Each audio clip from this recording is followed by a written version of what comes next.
Hello, I'm John Shepherd, and in this short video we're going to take a look at bounding.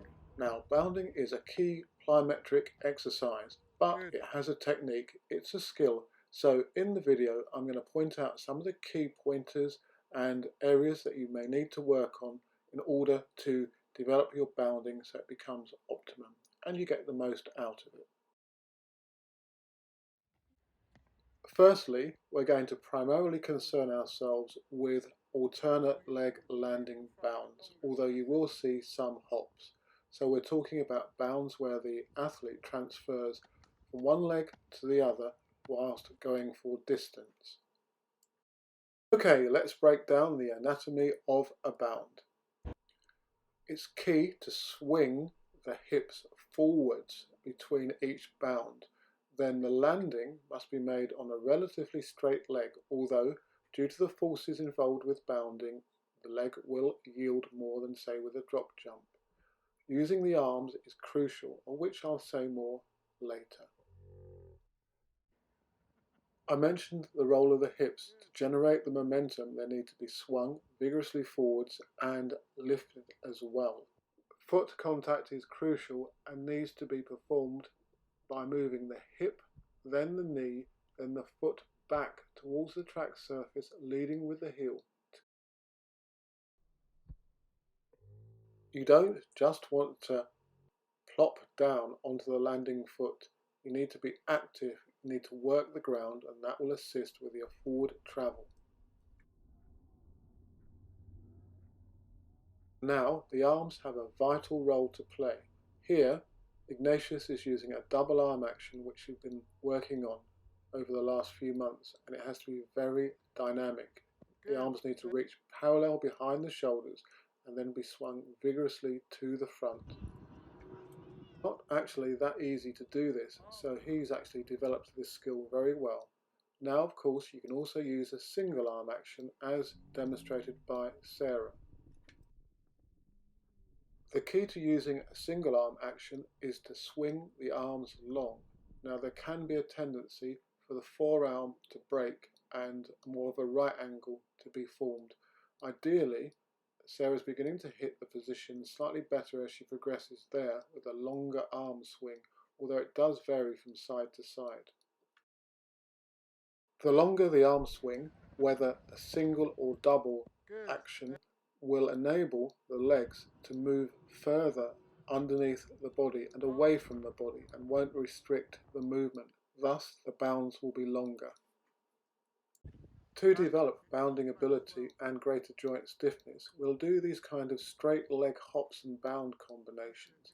And the emphasis here is to work on the foot contact and also on the arm action if you're working on a double arm in particular. It's not that easy to do, as I've said before with some of the other drills. More on foot contact. In these two videos of Sarah, we're going to really see her focusing on the pulling back of the foot towards the track surface to create greater contact speed. Now, this needs to be timed with the speed of the bound. If you do it too quickly and you snatch, then you're going to affect your rhythm and you won't get the optimum transference of velocity. Generally, I'll always get long jumpers to use a single arm action and the triple jumpers, where possible, to use a double arm action. Good. A note on ground contact time. The average contact time for a bound is around 1200 to 1300 milliseconds. Now that equates to the landings in the triple jump.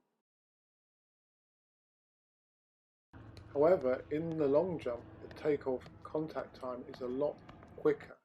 Therefore, it's only with certain long jumpers that I will emphasize their bounding. For some, they will only do drop jumps and more stiff-legged work, more quicker ground contact work, as opposed to bounding. It all depends on the strengths and weaknesses of the athlete and what you need to work on. Ground contact time also depends on whether you use a standing start or a run-in start, and also how many bounds you perform.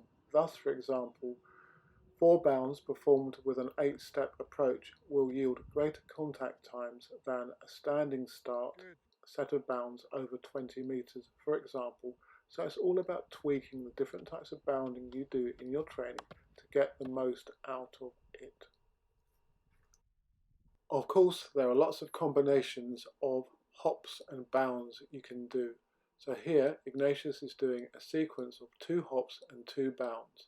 The emphasis was on the arm action, but again, depending on the event you're training for, whether you're long or triple jump, you may wish to alter the combinations of hops and bounds that you perform, as well as the distances and run-ins to them that you utilize.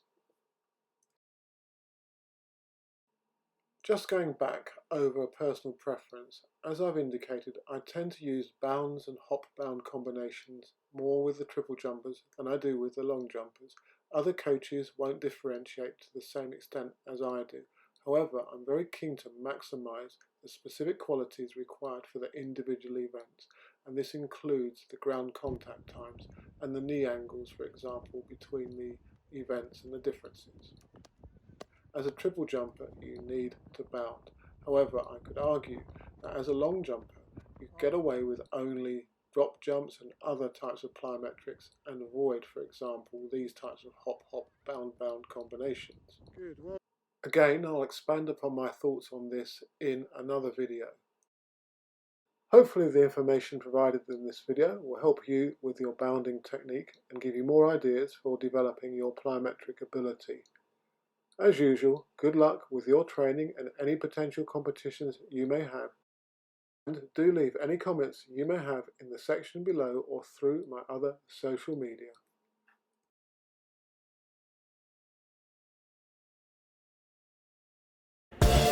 set, go!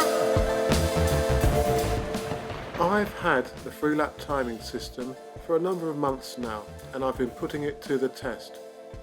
If you'd like to find out more about it and potentially purchase a system, then do contact me directly, but here's some information. The system is extremely portable and accurate to 2/1000ths of a second. You no longer need to take up 3 lanes to time your athletes. Place the TX Junior Pro transmitters down on trackside, set up the app on your iPhone or phone or tablet, and you're ready to go. The FX chip BLE attaches to the waist of the athlete, and that's what sends the time to the receivers. It's simple and effective. It's been a great motivator and way to compare performances across the training year, not only between our athletes but with norms established by other jumpers, for example. We can now really see how fast we are.